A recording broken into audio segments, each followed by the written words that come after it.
अहाते के अंदर शोर बपा था। मैंने मलक रसूल की आवाज़ सुनी। वो मलक को जगा रहा था। मलक जी उठो, रघु घोड़ी ले गया।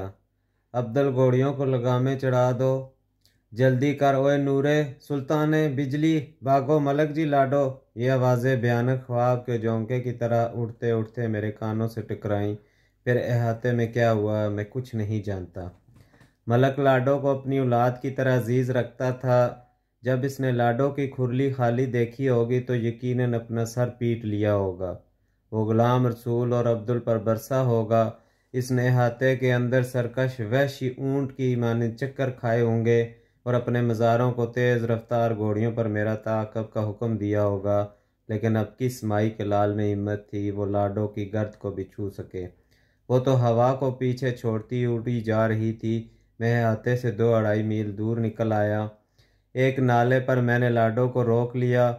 रुमाल भिगो कर जल्दी जल्दी जख्म साफ किया और कस कर पट्टी बांध दी ताकि खून रिसना बंद हो जाए। इसी असना में चांदनी के फैले गुबार में दूर चंद साए लहराते हुए उभरे और रात के सन्नाटे में कई घोड़ों की टापें सुनाई दी। मैं समझ गया मलक के आदमी मेरा ताक़ब कर रहे हैं, मगर लाडो जैसी बर्क रफ्तार घोड़ी की मौजूदगी में मुझे इस ताक़ब का कोई अंदेशा न था। दूर बर्छियों की चमक कौंधे की तरह लपकी। मैं घोड़ी पर सवार हुआ। लाडो बिजली की तरह तैरती और उड़ती चली गई। ताक़ब करने वालों ने मुझे देख लिया था। वो बर्छियां लहराते ललकारते और बलकारते हुए मेरे पीछे चले आते थे। मुझे लाडो पर बहुत ज़्यादा एतमाद था और मैं समझता था कि कोई दूसरा जानवर इसकी गर्द को भी नहीं छू सकता। लेकिन चौधरी जी, वाह गुरु की कसम खा कर कहता हूँ, ये बाहर के इलाके की घोड़ियाँ तो निरी बिजलियाँ हैं, बिजलियाँ जो पलक चपकते ही मीलों का फासला तय कर लेती हैं। जिस तरह नज़र एक जुम्बश में कहीं से कहीं जा पहुँचती है, इसी तरह बाहर की घोड़ियाँ बरक रफ्तार हैं। आदमी की नज़र उनका ताक़ब नहीं कर सकती। रात के सफ़ेद सन्नाटे में 10 मील तक ताक़ब जारी रहा। बर्छियाँ मेरे पीछे भागी आती थीं और सवारों के बलकारे मुझे इनकी कुर्बत का एहसास दिला रहे थे। अचानक मैंने महसूस किया मेरा बायां हाथ फिर चीरा जा रहा है। दर्द की तेज़ लहर सारे जिस्म में तैरती चली गई और मेरी कुव्वत हौले हौले जवाब देने लगी। दरअसल खून बकसरत बह जाने के बाद बायां पहलू कमज़ोर हो चुका था और अब हवा लगने से पूरा बाजू अकड़ गया था। लगाम पर गिरफ्त ढीली हुई तो लाडो की रफ्तार भी हल्की हो गई। दो सवार जिनके घोड़ों की टापें मेरे सनसनाते घूमते हुए दिमाग पर हथौड़ों की तरह बज रही थी बहुत करीब आ गए थे। मालूम होता था मेरा सारा जिस्म दर्द से अकड़ता जा रहा है और मैं किसी वक्त भी लड़खड़ा कर गिर सकता हूँ। इसी असना में अचानक अकब से एक बर्छी उड़ती हुई आई और मेरे पहलू में खुप गई। मैंने जख्मी हाथ से बर्छी को निकाल लिया और अपने आप को संभाल कर घोड़ी को भरपूर एड़ लगाई। लाडो फिर हवा से बातें करने लगी। मुझे कुछ खबर ना थी किधर और किस तरफ जा रहा हूँ। मैं तो बस लाडो के रहम व करम पर था। अब मेरी पसली भी गर्म और खून से भीगी जा रही थी। बर्छी ने कारी जख्म लगाया था। एक ठंडी लहर मेरी रीढ़ की हड्डी में सरसरा रही थी। चांदनी में काजब करवट ले रही थी और ठंडी हवा के झोंके मेरे जख्मी और अकड़े हुए बदन पर कोड़े बरसाए जा रहे थे। लेकिन मैं भागा जा रहा था। खेतों को छोड़कर लाडो एक कच्चे रास्ते पर आ गई थी और मैं नहीं जानता था ये रास्ता कहाँ जाता है। शिकारी कुत्ते बहुत पीछे रह गए थे, लेकिन सुल्ताना अपनी घोड़ी को लिए मेरे सर पर आ पहुंचा था। बर्छी से जख्म भी उसी ने लगाया था और इसकी फेंकी हुई बर्छी अब मेरे जख्मी हाथ में जूझ रही थी। मैं दर्द के मारे निढाल हुआ जा रहा था और पसली से खून बदस्तूर जारी था, जिससे मेरी पीठ भीग चुकी थी। मैंने सोचा क्यों न बेहोश होने से पहले सुल्ताने से निपट लूं, शायद अब वो नहत्ता भी है। अचानक मैंने इसकी आवाज़ सुनी, रघु, तुझे वाह गुरु की कसम ठहर जा, मैं तुझसे घोड़ी नहीं छीनूंगा। फिर तू क्या चाहता है? मैंने भागते भागते पूछा। लाडो भी शायद कुछ थकन महसूस कर रही थी। इसकी रफ्तार में पहला सा तरारा नहीं था। सुल्ताने ने हामते हुए लहजे में कहा, मैं तुझसे एक बात कहना चाहता हूँ। मैंने इस पर एतमाद कर लिया और घोड़ी की बाग खींच ली। शेर की बच्ची बड़ी मुश्किल से रुकी और एक ऊंची मंडीर के पास ठहर कर मैं सुल्ताने का इंतज़ार करने लगा। बस 1-2 मिनट के अंदर वो भी आ पहुंचा। इसकी मुश्की घोड़ी पसीने में भीगी बुरी तरह हाँफ रही थी। उसने कमोपेश 14 मील तक लाडो जैसी बर्क रफ्तार घोड़ी का ताक़ब किया और इसके कदम बकदम आई थी। सुल्ताने ने आते ही पूछा, मुझे बता, तूने लाडो को कैसे खोला? तू अहाते में किस तरह दाखिल हुआ था? मैंने गौर से सुल्ताने को देखा और इसके हाथ में अभी एक बर्छी चमक रही थी। वो वाकई एक दिलेर और बहादुर जवान था जिसे मेरी आंखों में आंखें डालकर बात करने में कोई झिझक महसूस न हुई। मैंने उसे सारा वाक़या सुना दिया और अपना ज़ख्मी हाथ दिखाकर बोला, सुल्ताने, लाडो को मैंने अपना खून देकर हासिल किया है। मैं इसकी कीमत अदा कर चुका हूँ और तेरी बर्छी ने मेरी पसली छीन डाली है। मैं खून में भीगा हुआ हूँ। अब तो मलक जो जी में आया करता फिरे, मैं घोड़ी वापस नहीं करूँगा।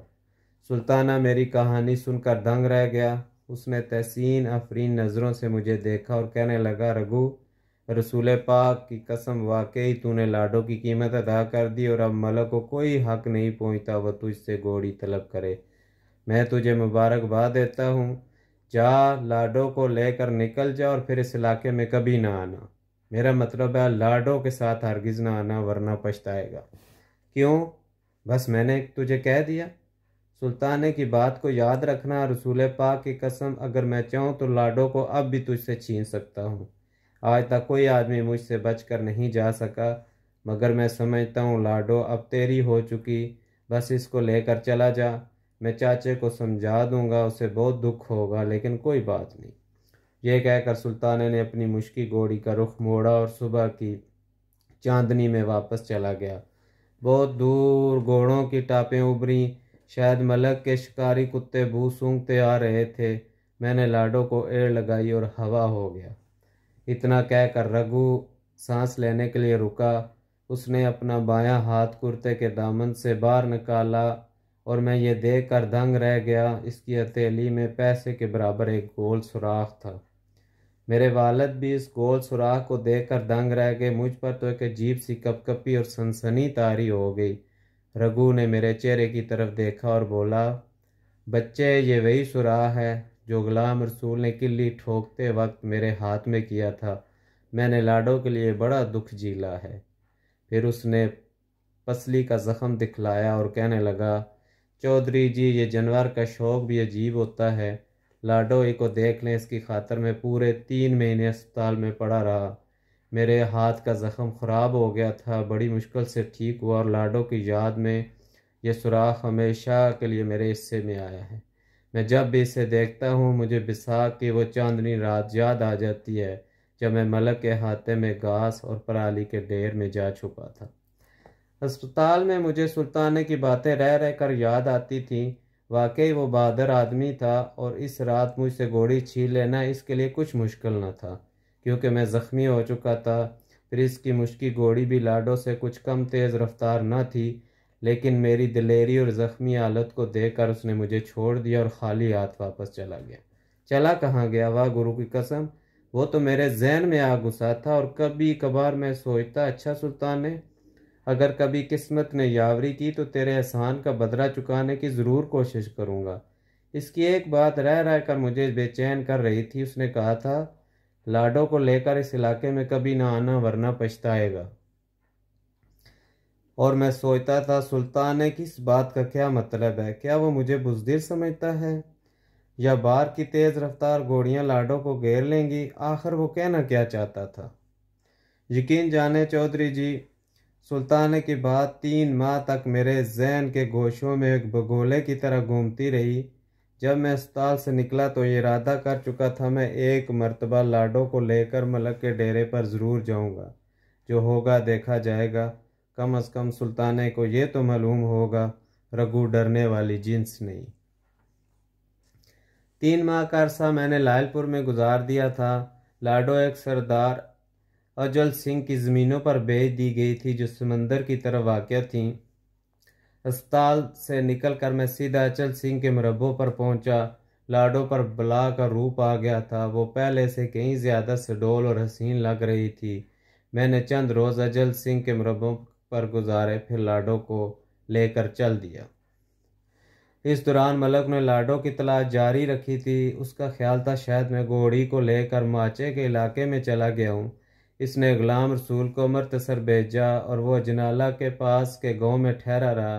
फिर वहां से निकला और सक्की अबूर करके लखूवाल पहुंचा। आखिर वो मायूस लौट आया। उसे यही इतला मिली, रघु 4 माह से नहीं आया।